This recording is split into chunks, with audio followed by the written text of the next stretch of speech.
গোপন খবরের ভিত্তিতে সোনামুড়া থানার অন্তর্গত রবীন্দ্রনগরের ইদ্রিস মিয়ার বাড়ি থেকে প্রায় ৭০,০০০ ইয়াবা ট্যাবলেট উদ্ধার করা হয়, যার আনুমানিক বাজার মূল্য প্রায় ৩ কোটি টাকা।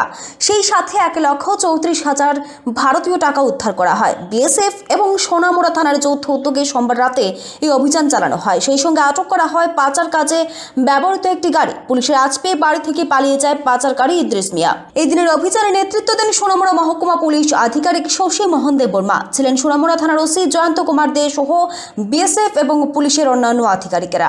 পুলিশ জানিয়েছে এই ধরনের অভিযান আগামী দিনেও জারি থাকবে। ব্যক্তিতে রবীন্দ্রনগরের ইদ্রিস মিয়ার বাড়িতে রেড করা হয়। বিএসএফ ব্যাটালিয়ন সুমনপুর তার সঙ্গে একটা জয়েন্ট রেড করা হয় সোনামুড়া, এবং এখানে অনুমান ৭০,০০০ ইয়াবা ট্যাবলেট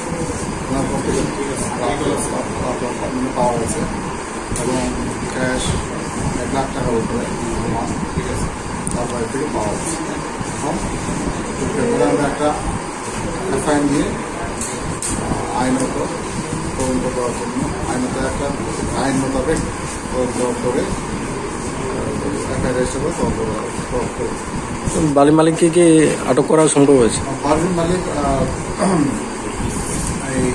ইদ্রিস মিয়া পুলিশ এবং বিএসএফ এর জয়েন্ট রেডের আবাস থেকে পালিয়ে গেছে।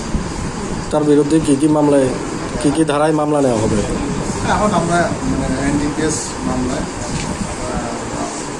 মামলা গ্রহণ করে আমরা তদন্ত